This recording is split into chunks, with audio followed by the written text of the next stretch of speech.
What's going on, everyone? Welcome to the Pizza Buffet right here on the Forward Progress YouTube channel. Part of the Hammer Betting Network, presented by Pinnacle Sportsbook. It's Christmas Eve. I had a poker game with the boys last night. Was out late, but I'm here, and we'll break down all the games per usual, top to bottom, rotation, number, order. Cottage, I think you missed a zero at the end of those odds that you posted earlier today. But I'm here, and we're going to get it done. Poker game went well. Food was great. Had a blast. It's the holidays are all about. Enjoying it. Friends, family. I'll be at my parents' later on today, in-laws tomorrow. Lots of stuff going on. And I do want to just wish everyone out there a happy holidays. Hope you enjoy it. Hope you enjoy the football today. Let's get into it. I'm here for the next hour or so. I'm breaking down sides and totals per usual. It was a great day of Saturday football again for me. I only mentioned this because it's the same story last week. Then I lost on Sunday, hoping to reverse the trend. But so far, Thursday, Saturday have been good. Now, before I get into it, say it every single week. I'm going to repeat this till the end of time, people. I don't have an edge at this time. Majority of my betting edge comes earlier in the week. I'm very good at parsing information, figuring out when to get into the market. Once all those Friday injury reports hit, everything is kind of like somewhat known.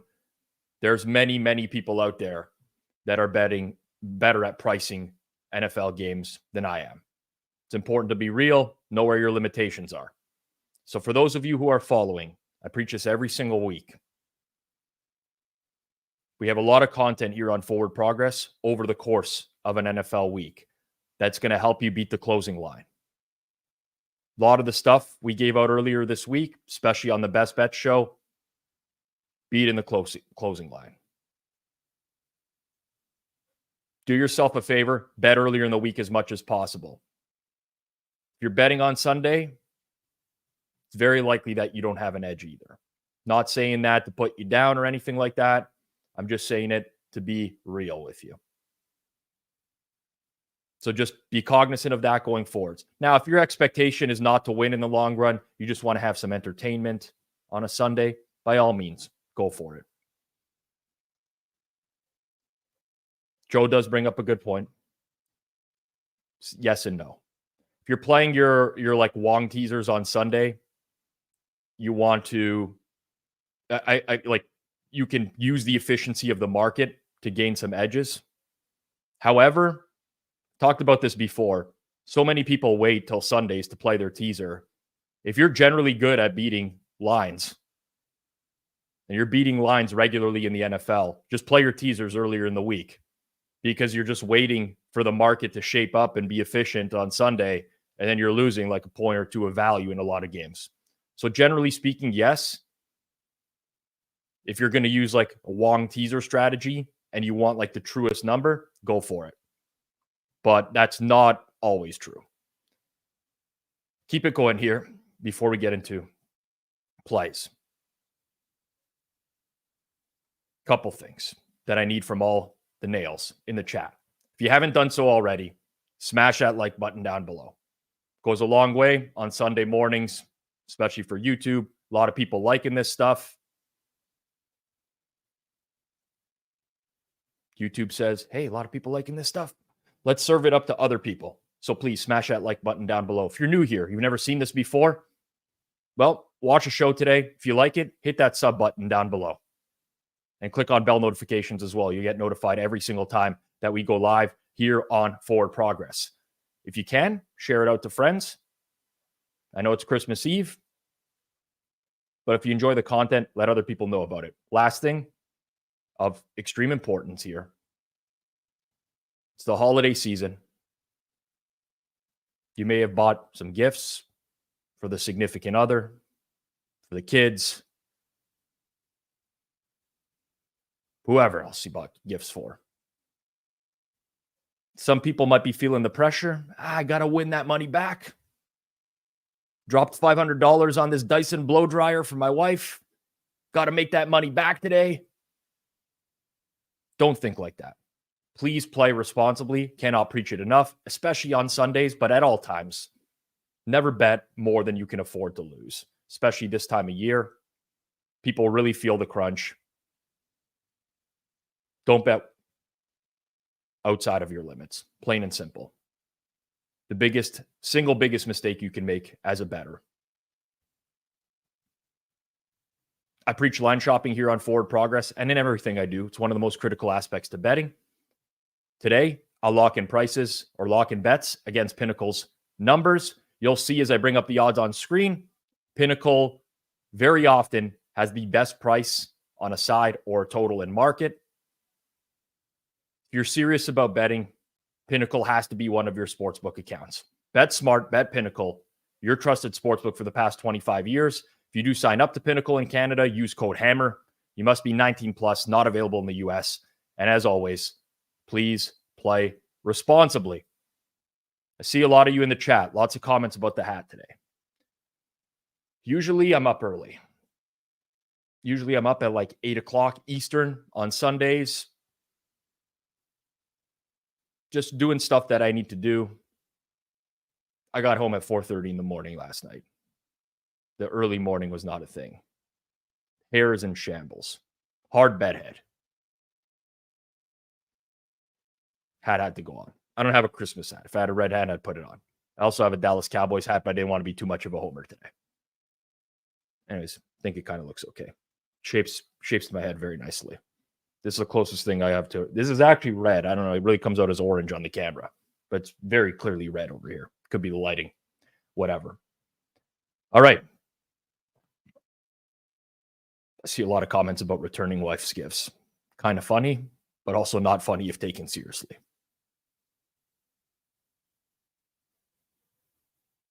Okay. Sip of water. We're getting into it. As always, this corner of the screen, which corner of the screen? One with the bookshelf up here. It's where you can track the plays that I lock in on betstamp. If you were to look at my play history, you'd notice I have a negative 3% ROI in the history of doing this show on Sunday mornings. That's why I give you the whole spiel off the top. My ROI as a bettor betting the NFL is not negative 3%. But again, much easier to bet earlier in the week than it is to bet into $100,000 limits on Sunday. Anyways, let's have some fun with it. As always, easiest way to improve as a sports bettor, use multiple books, get the best odds. I'd recommend using Betstamp. Compare odds for every sports book, for games, futures, player props, whatever. Save time, save money. Download Betstamp before you bet. Looking at the board today, I'll give this a quick refresh right now. And just seeing, we're going to have some plays today here, people. We're going to have some plays. Reminder, as always out there, if you see anything that pops in terms of news, post it in the chat. I try not to check my phone in real time. Let me know. Colts and Falcons. One-way stream of Atlanta Falcons money this week. This opened on the other side. Colts favored. Colts, I think, got up to 2 at one point or another. And it's been a steady flood or stream of Atlanta Falcons money, driving this all the way up to 3. This is a rare game where I go over the course of the week from showing value on one side to actually ending with value on the other. Typically, you're not going to see an NFL line move all that much. And not a ton of this is injury related. Michael Pittman will be out with the concussion for Indy. He traveled with the team. He had cleared protocol, but he had a setback.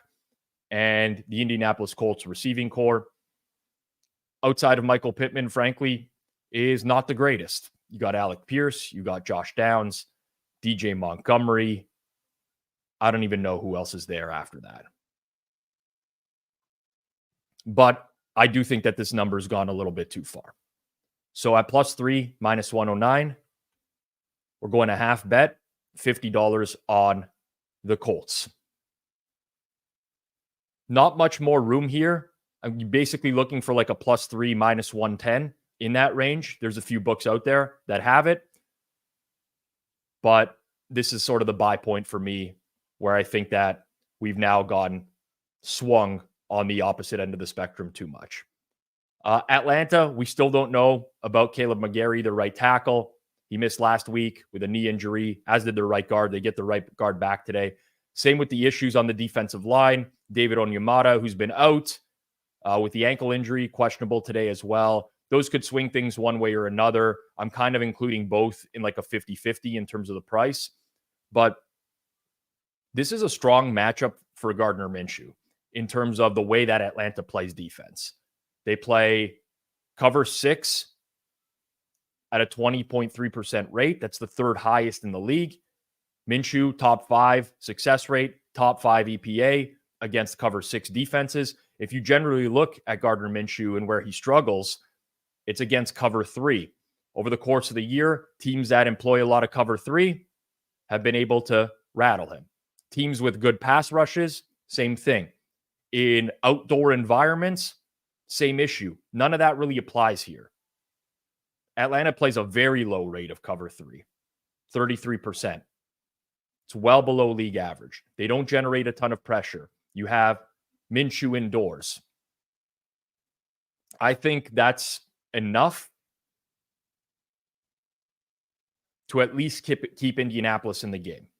I like Taylor Heineke in terms of comparison to Desmond Ridder. Ridder was actually success rate wise performing pretty well, but he couldn't get out of his own way in terms of making a couple huge mistakes every game. That's why his EPA was really low. Heineke does have a plus matchup here against the Colts because Heineke career-wise is okay against cover 3. Indy plays more cover 3 than any team in the league, 61%. So he can move it. But ultimately, I just can't get this far to this gap between these teams.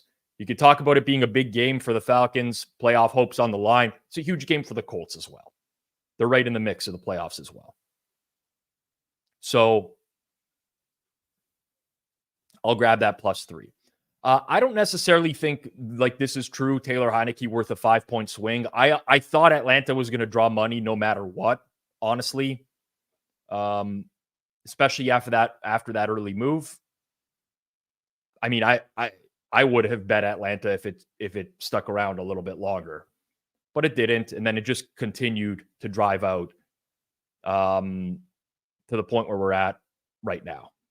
Another thing with this game, which I believe is working in my favor, Shane Steichen against Arthur Smith. I think I have one of the best coaches in the league here against one of the worst. That's it. Brandon, still think the over is the play here. I do lean slightly to the over, just not quite in range for me here. You know Atlanta's going to want to run the ball a lot, typically speaking. Indy does play pretty fast, offsets a little bit. I certainly wouldn't play the under, especially at 44, key number, but that's where we're at here. For anyone who has the early positions on Atlanta, good prices, this is a matter of personal preference. Typically speaking, if I get a great position and nothing else has changed, I tend to hold it. That's just my perspective, but betting is different for everyone. People would get into a massive argument on Twitter about this. Oh, you should buy back. You should do this. You should do that. Do what you want to do. My personal preference, if I'm holding a great number, is I just like to ride it. Unless I feel it's gone so far that it's created a lot of value on the other side for me as well, then I'll look for a middle in this type of situation. But essentially, you'd be paying -115 on Atlanta and then a -110 on the Colts to get 1 and 2. I would probably just let it ride, personally. I think this is good advice. Don't make a great position a good position. I like that. Haven't used that before, but I do like that. All right. Keep it moving along here into our next game. Green Bay and Carolina. And it looks like we're going to go 2 for 2 for early plays today. This one is what I would call the hold your nose special with the Panthers for -109. Another half unit here.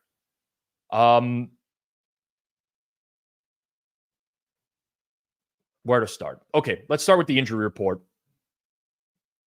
Carolina has had offensive line issues for several weeks now, especially at guard with a bunch of players on IR. They had the flu going around earlier this week where some guys were missing practice. That cleared up towards the end of the week. At least we think so. No one else expected to miss the game.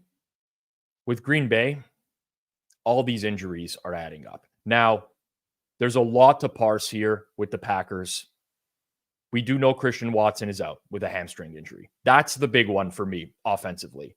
Because if we look at Green Bay's offensive splits with Watson on the field versus off, they are drastic.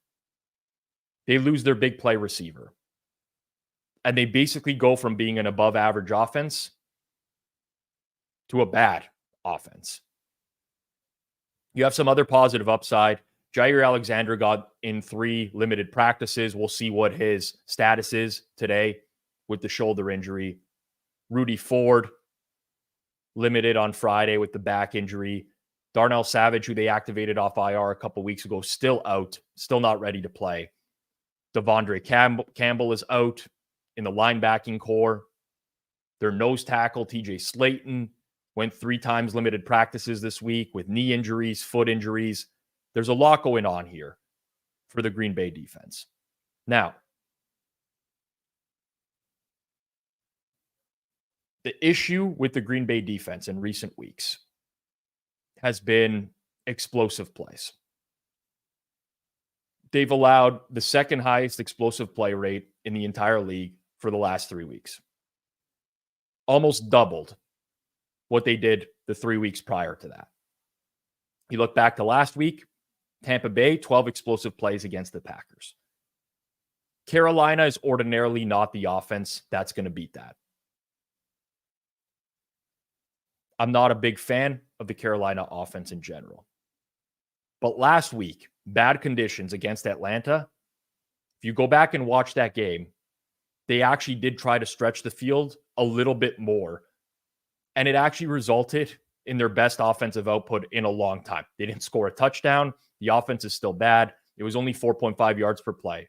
But Bryce Young averaged 7 yards per attempt last week.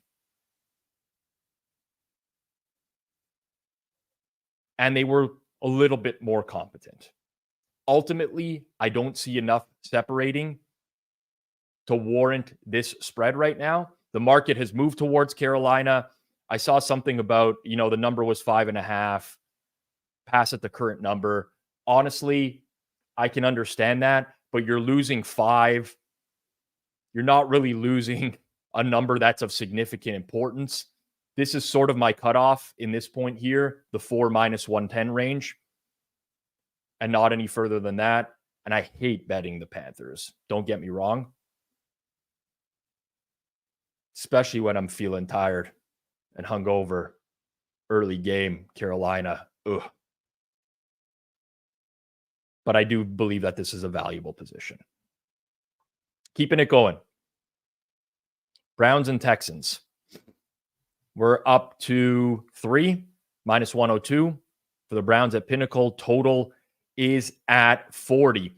I'm not going to spend a ton of time here because I do think that the market is pretty solid on this game. The Browns are dealing with some injuries.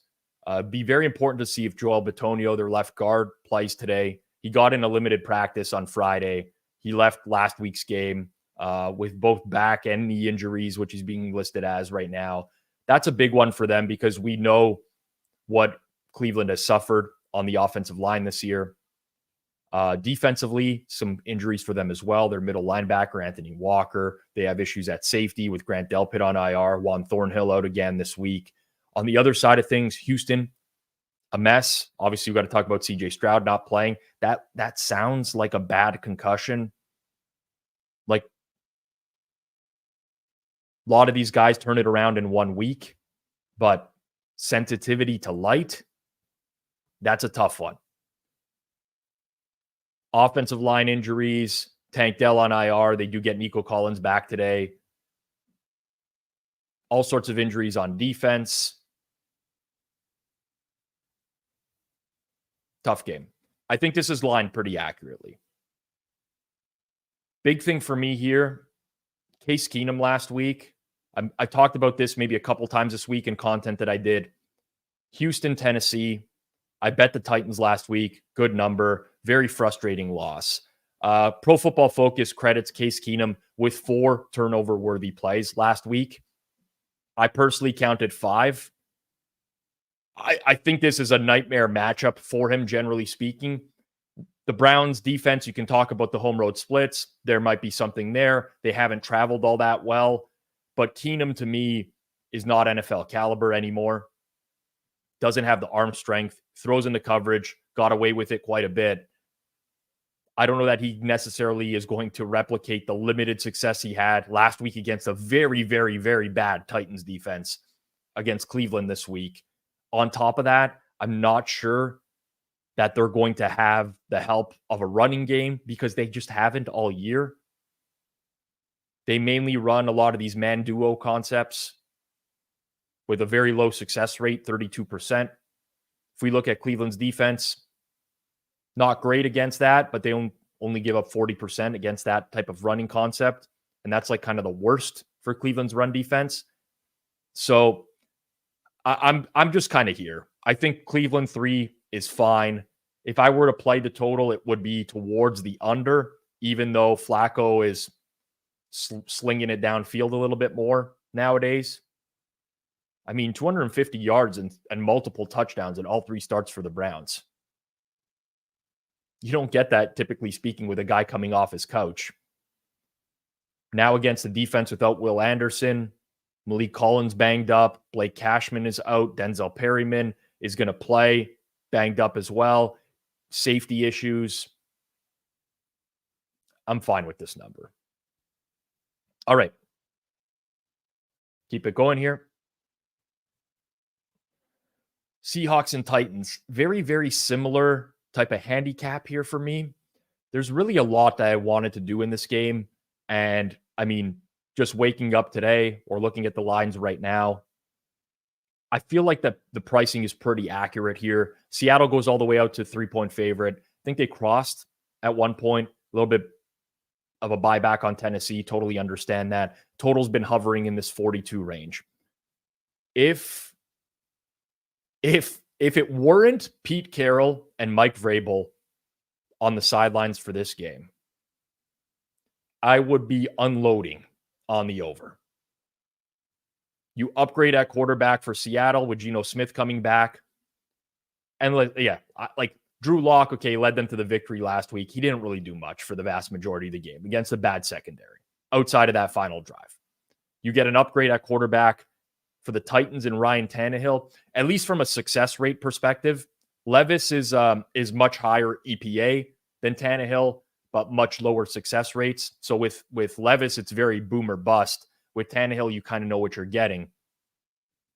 But the defensive injuries in this game, on the Tennessee side of the ball, I mean, Jeffrey Simmons is on IR.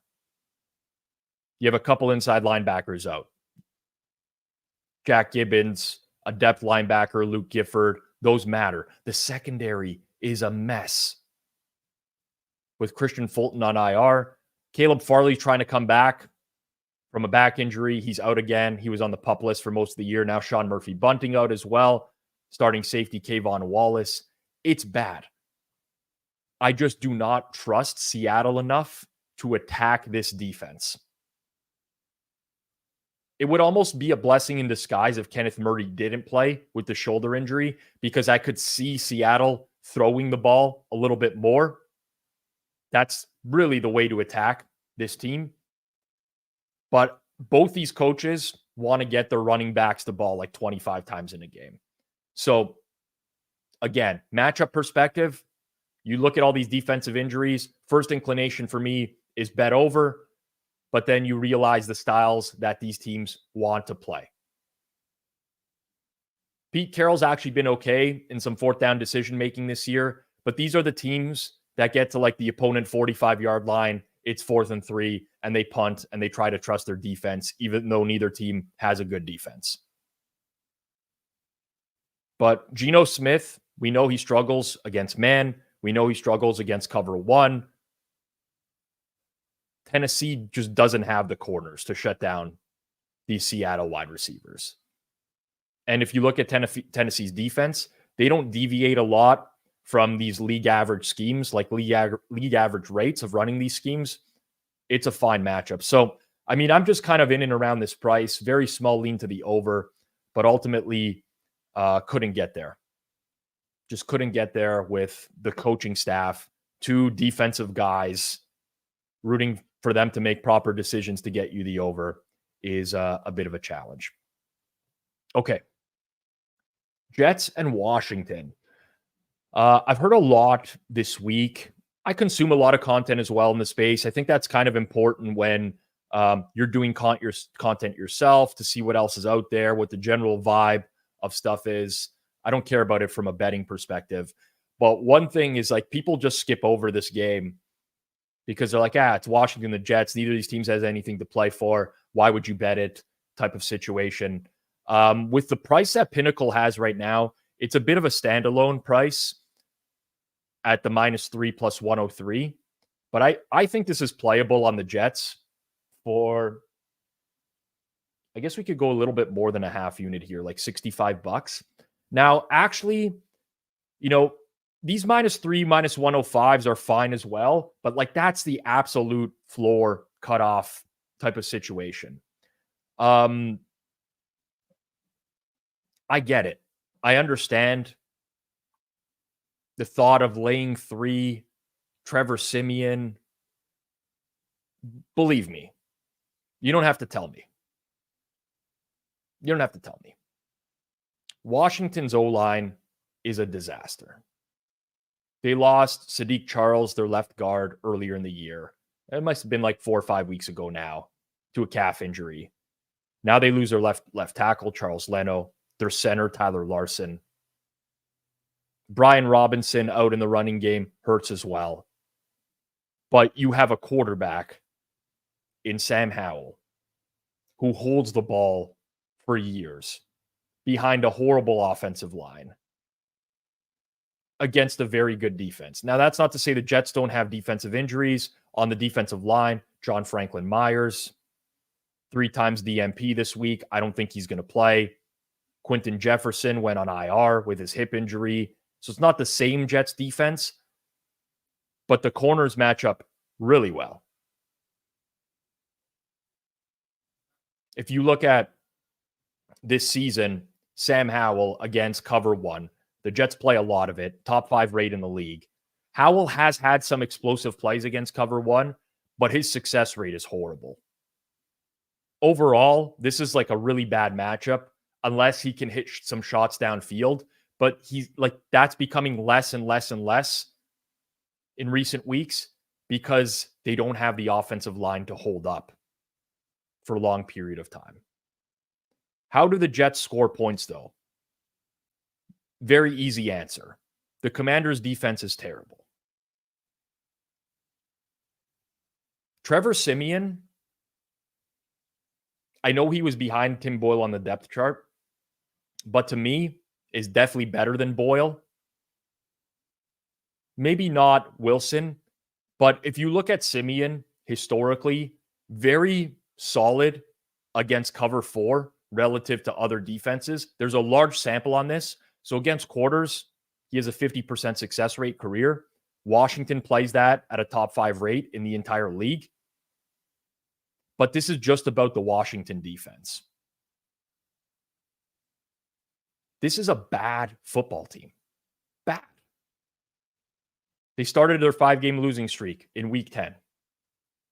Their first half scoring margin since that started the losing streak, minus 52. Their second half scoring margin, minus 36. Minus 88 scoring margin in those games. That's 19 points worse than any other team in the league. Forget about last week with the Jets. The Dolphins defense is very different. The Dolphins defense has been playing at an elite rate for a while now. They have good cover corners. They can get after they can rush the passer. I honestly, not only do I like the small play here, I think if you have access to some alternate lines on the New York Jets today, I would go and bet those as well. They're just priced as derivatives of the game line. And I know it's two bad teams. A lot of people, again, I think the general thought when two bad teams play one another is like, I'll just take the points. I actually think Washington is so much worse than people think. The last of the 1 o'clock games. Detroit and Minnesota. Okay, won't come as a shock to anyone here because you've consumed probably a lot of the content that I've done over the course of this week. We talked about this game on the Wednesday Best Bet show. Suma made the Vikings his best bet.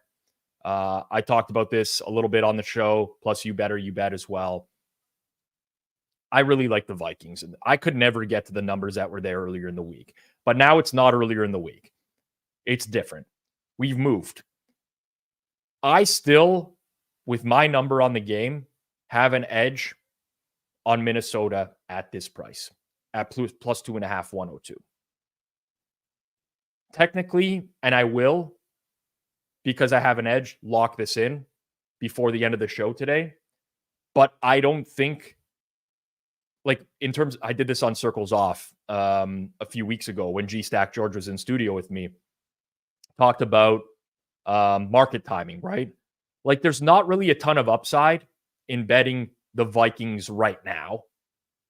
Not because it's the worst price that you could have gotten all week, but also because who knows, maybe there's a little bit of late money here, pushes this number back up at some point. You're not really going to lose much value by waiting at this point. But to me, this checks all the boxes of Jared Goff bad matchup, aside from the game being indoors. But you have a defensive coordinator that has a very blitz-heavy scheme, which has been a consistent way to rattle Jared Goff over the course of his career. If you look at PFF grades this year, when not blitzed, Jared Goff is number 1. There's a big gap in terms of EPA, success rate. There is for every quarterback. Every quarterback, generally speaking, is worse when they're blitzed. But we're talking about massive, massive difference. There's that. There's been a couple times this year where I've faded Goff against defenses that play higher rates of cover 2. Talked about it on Pizza Buffet here before, but most notably against the Bears a couple times in the last month or so. Goff wants to avoid cover 2 defenses. He's struggled with that. Negative 0.55 EPA, 40% success rate, significantly lower numbers against this style of defense than anything else. Minnesota plays the highest rate of cover 2 in the league. I do think Detroit ultimately will get some points. I'm not suggesting here Minnesota comes in and they completely shut them down. But I think that this is a little bit too much. Nick Mullins, on the other hand, career EPA success rate number is very good. You got to strip out the Shanahan effect. But overall, still solid for a backup quarterback. Not even just for a backup quarterback, solid numbers. He had a 53% success rate against the Bengals last week. That's the second best success rate that any Vikings quarterback has had in a single game this year. There was only one higher. It was Kirk Cousins when he played Green Bay in the middle of the year. Yes, he will make some throws that will give you a heart attack. It's going to happen. So will Jared Goff, if we're being completely honest here. But Detroit, in my opinion, got away last week with playing a Denver team that cannot expose their weaknesses defensively. Denver doesn't stretch the field. They're a very conservative offense. It's not what you would expect from Sean Payton, but I think he understands the limitations he has at quarterback. And everything is underneath for them. Detroit cannot cover these weapons. Justin Jefferson, Jordan Addison, TJ Hawkinson. Personally, I've talked about it, like Minnesota quite a bit. I'll review this at the end as well. We'll see where we're at in this game. But I'll lock that in there at some point or another. Okay. That's it for the 1 o'clock games.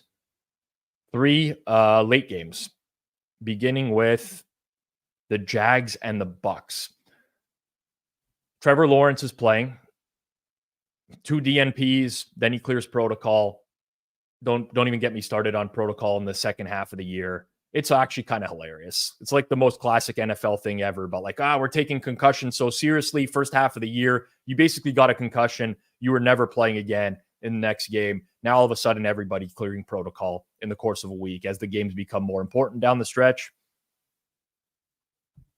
Ordinarily speaking, with Trevor Lawrence playing, I think that this number would be slightly short with the Jags. Not crazy short, but slightly short. I don't necessarily love the idea of playing Lawrence off of a head injury on a short week without Zay Jones, without Christian Kirk. There's still some other information to parse here on defense for Jacksonville.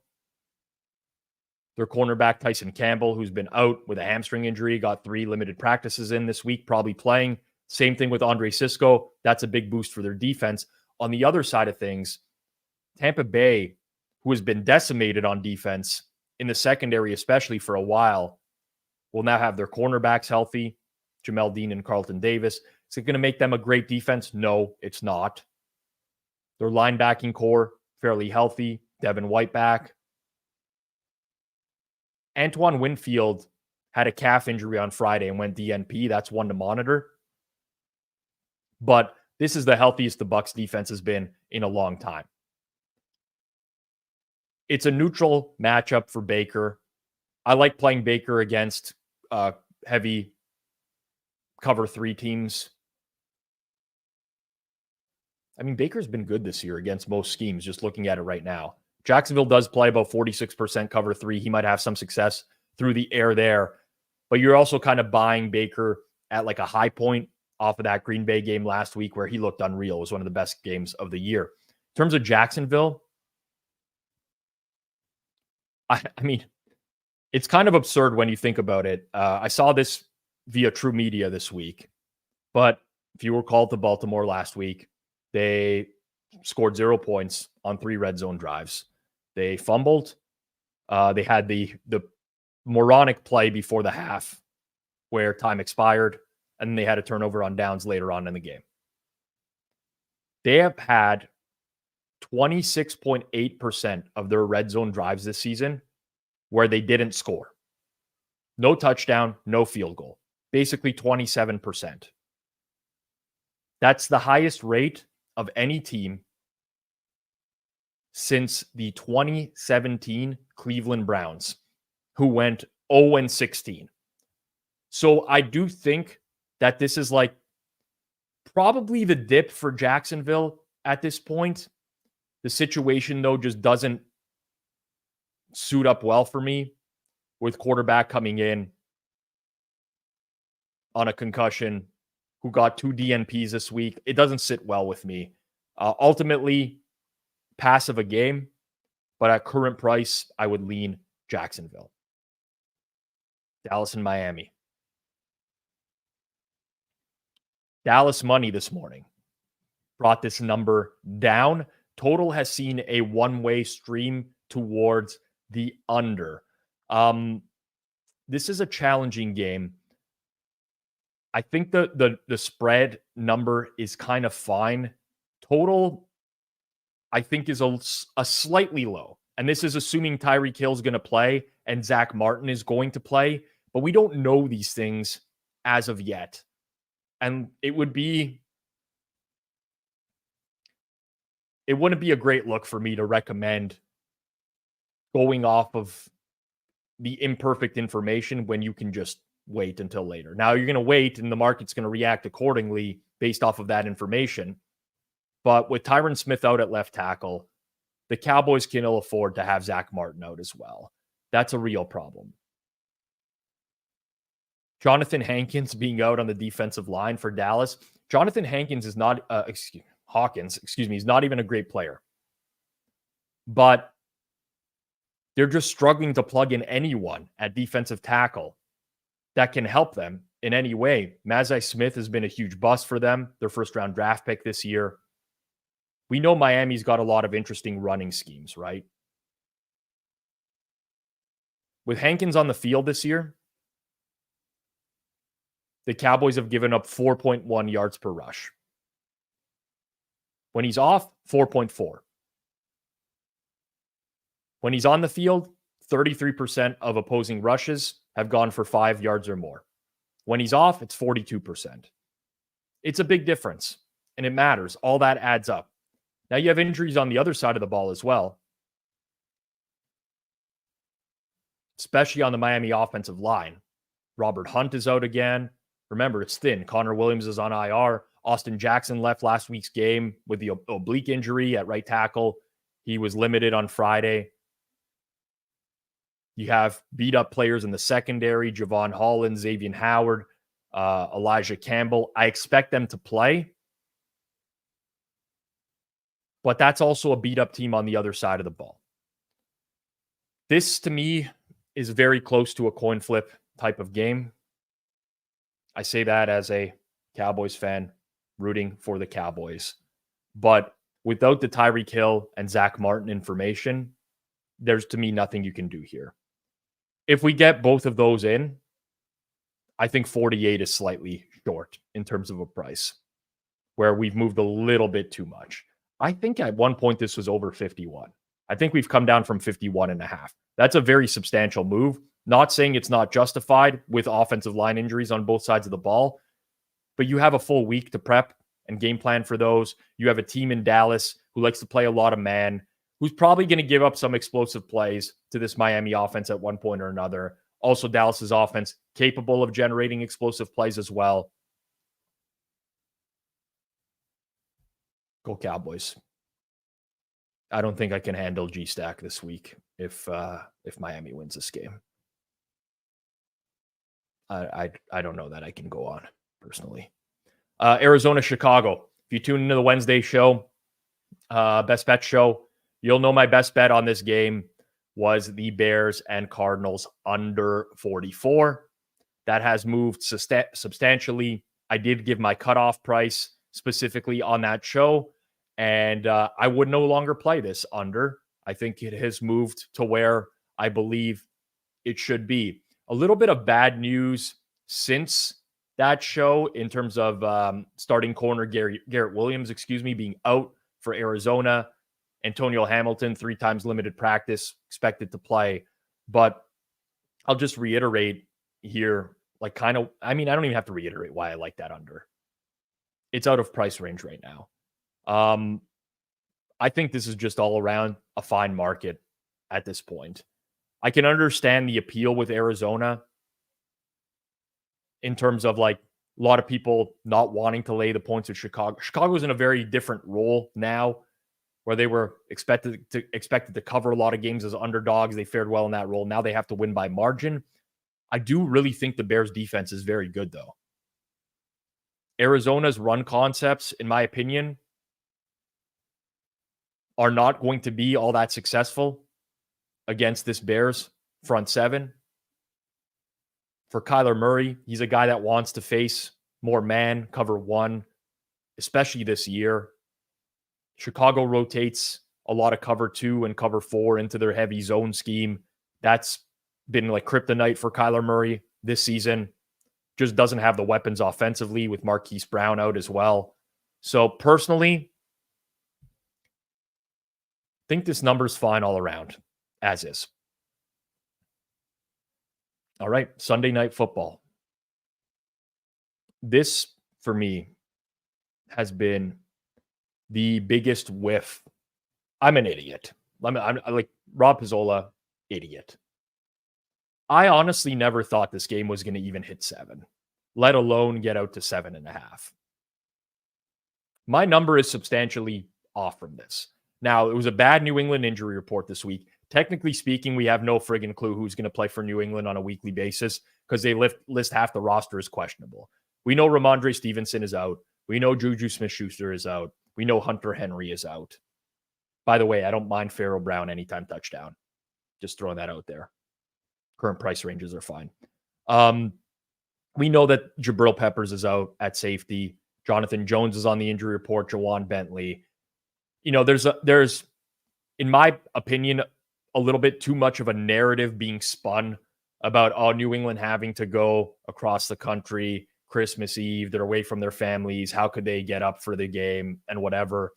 I kind of like to fade those.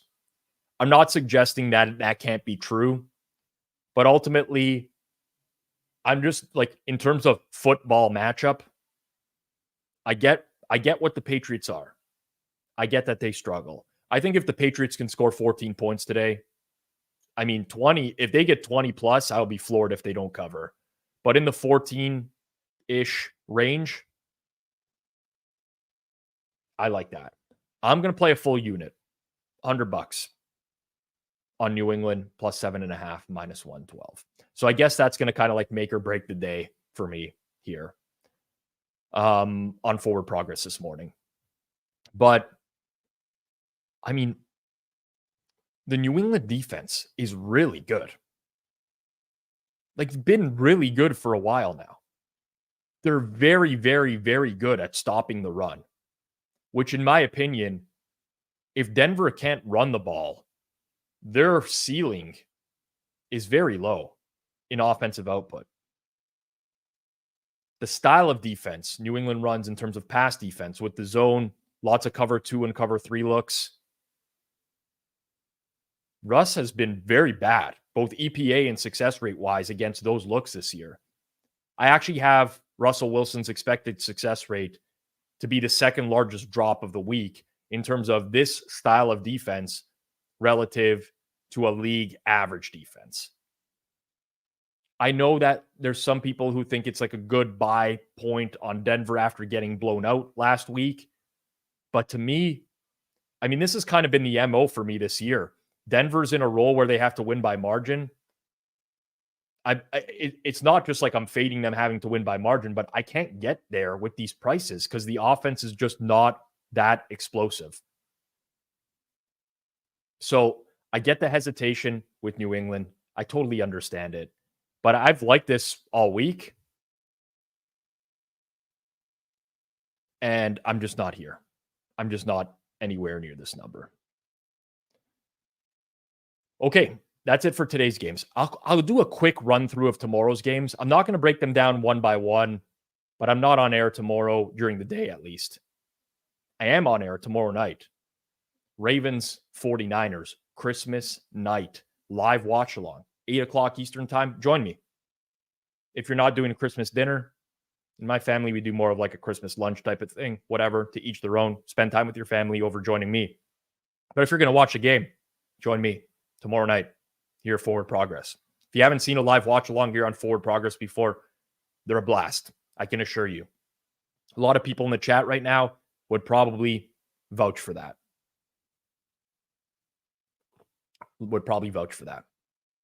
All right. Monday. I'll just pull up the full card here. KC Raiders.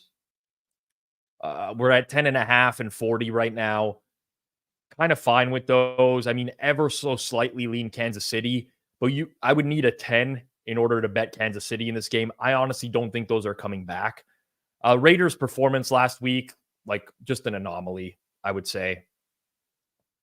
Really, I don't trust Aiden O'Connell, generally speaking, to put together consistent drives.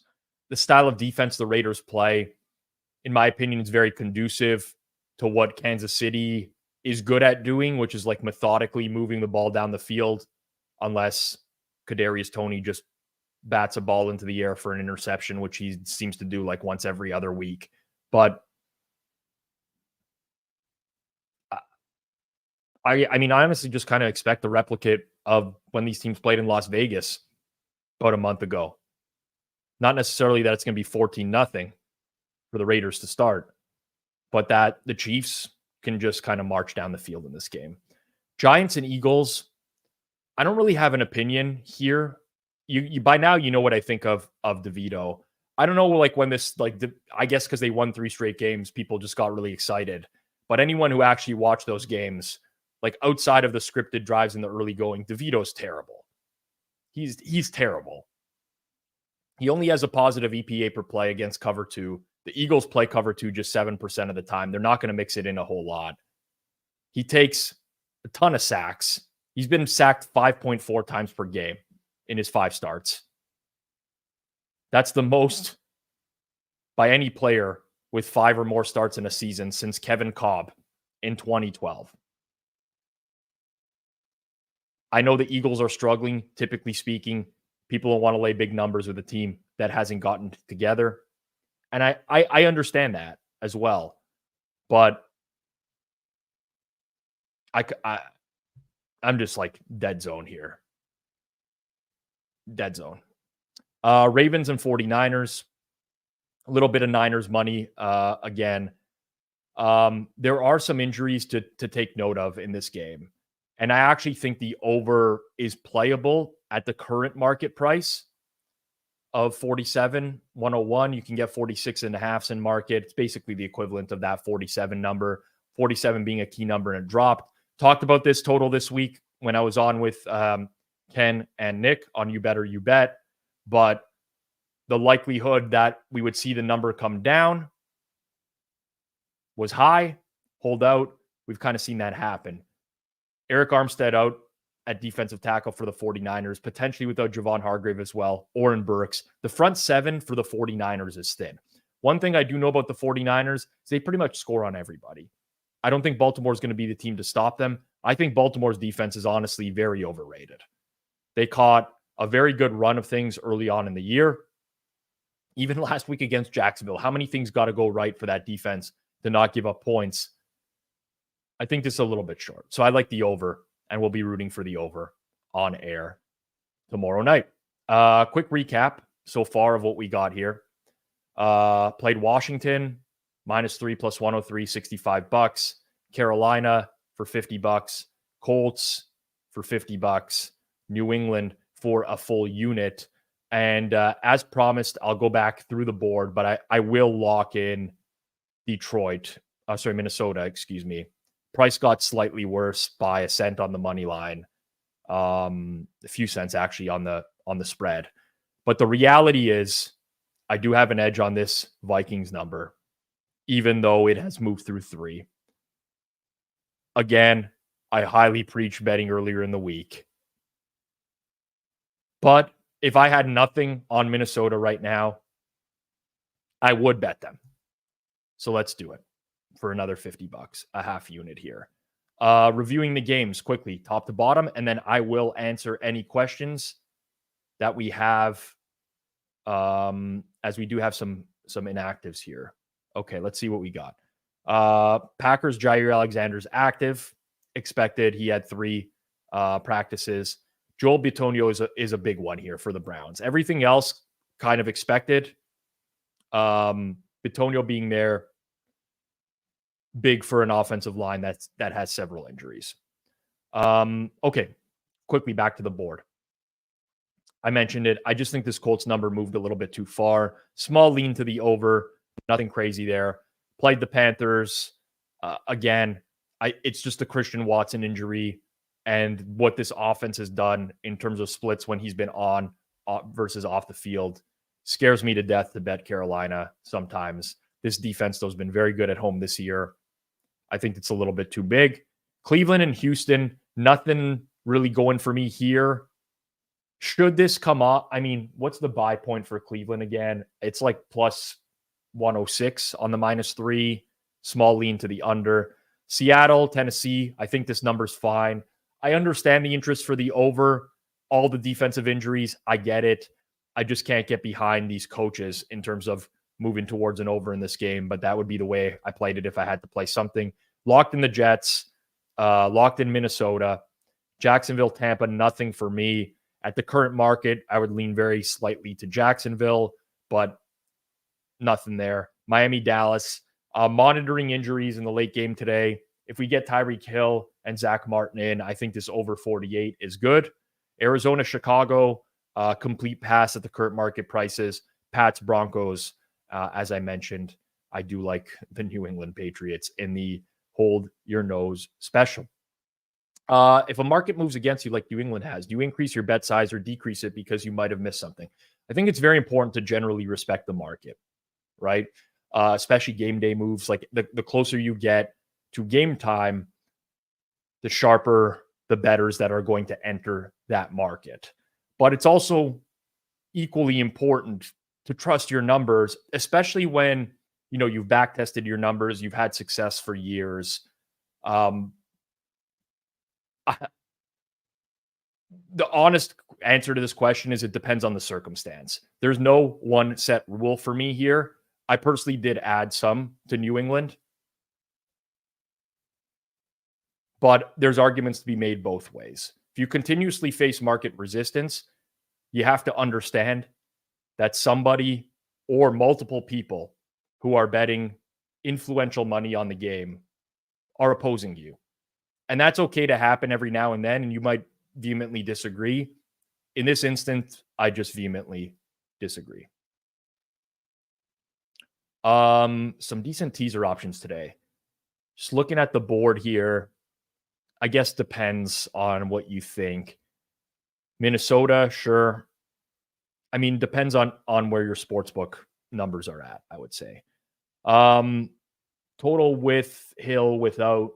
I have him in this game worth roughly a point. And just seeing if this will update in real time here. It's very much lagging. Tough to get an exact thing, but I have basically a point difference with him today. Do I like Herbert today? I didn't look at many props. Again, yesterday was a very busy day for me, but generally speaking, last minute here, I'm sure this has been bet into oblivion.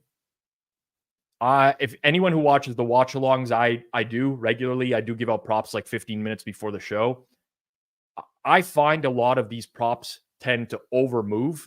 And now I'm not saying like Khalil Herbert's numbers overmove today. I don't even actually, let's take a look. Let's see what we're at right now. I don't even know what they are necessarily. But typically speaking, like there's releases on these guys. Establish the Run puts out their numbers and everyone's just aping in and then they go, they get out of hand. This is what we got here, 40.5. I don't know. Just general rule of thumb, in a lot of these instances where you know someone is out, you bet it early. And if you don't, I tend to fade it. That again, different situations.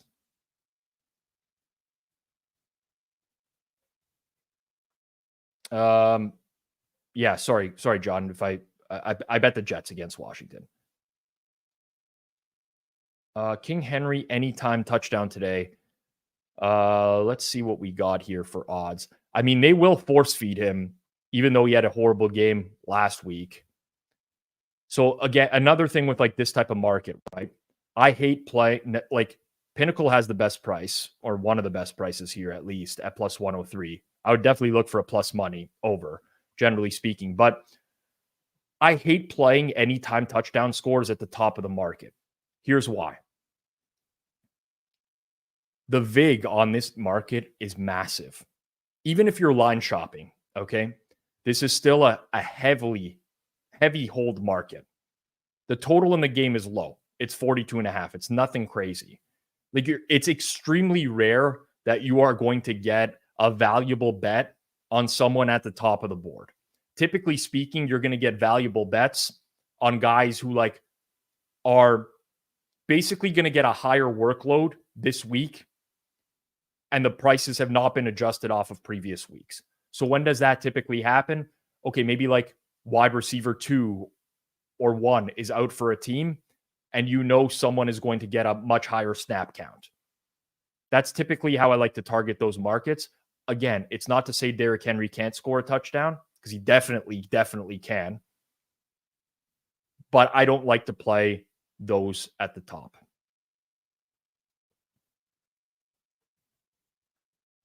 Okay. I think that's it. I know people want player props. I don't have them to give you. I don't feel comfortable. If I had bet stuff and it was still hanging around, I would definitely give it out. But I have not really done that today. And I'm a very much a practice what I preach type of guy. I'm not out here just for the sake of giving out random bets that I wouldn't put money on myself. I actually think that's one of the worst things that content creators can do. So for that reason, I have to pass. What's your favorite Christmas cookie? I don't know, man. I am partial to gingerbread cookies. You give me like a little gingerbread man, I'll go to town. One last piece of advice here. I was looking through my Twitter today. I'm like, wow, I follow, like, my timeline's a disaster. I follow way too many people. I got to cut this down. Always looking for ways to cut it down, but I don't want people to feel bad and feel like, I don't care about them and whatever. I do have like a heart, as much as it doesn't seem like I do. If you see anyone this holiday season put out a list of their top Christmas movies, and the top spot is not occupied by Home Alone or Home Alone 2, just give that person an unfollow, because their opinion, it don't matter. I've seen way too much stupid. This is very subjective. Like, I'm being real here. But some of these Christmas movies that people are putting at the top of their list, like, come on, people, get with the program. Home Alone, the GOAT. Get out of here, Christmas Story. Trash. Dumpster. Mama Pizzola's not cooking today. I got the food catered today. We don't, I'm Catholic, come from a Catholic family. We do not do meat on Christmas Eve. It's a seafood party. A little fritura di pesce, eggplant parm, zuppa di pesce, crab legs, mussels, clams, some cod, bacala, as the Italians would call it.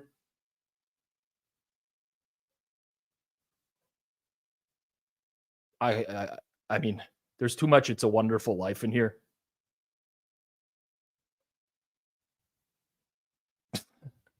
There's too much going on. I mean, Die Hard, we can't say Die Hard's a Christmas movie. I get it. Great movie. We're stretching the boundaries of what Christmas movies are. All right. I'm not going to backtrack here, okay? I won't backtrack. But at least you got to have Home Alone in the top 3. Okay, I will accept that this is subjective. Elf is solid. Sure, A Wonderful Life, whatever, Christmas Vacation. You got to put Home Alone in the top 3. Bad Santa, great movie, very underrated. Different type of Christmas movie for sure. But you got to put them in the top 3. All right, people. Reminder, tomorrow night, back here, live watch along. Join me if you can. If you're around sitting on your couch trying to digest your meal from the day, you got nothing going on. Hell, you know what? Even if you're in a family environment, I'll try to tone down the commentary tomorrow. We'll do less Dr. Johnny Sins references. Try to keep it a little bit more kosher for family style viewing. Aiden O'Sullivan, Sully, is going to join me tomorrow night. G-Stack George is going to join me tomorrow night. Who else am I missing from tomorrow night? I know we got someone else coming on tomorrow night. Just want to make sure that Kirk Evans is joining me tomorrow night as well, fellow Torontonian. It's going to be a blast. Make sure you're here.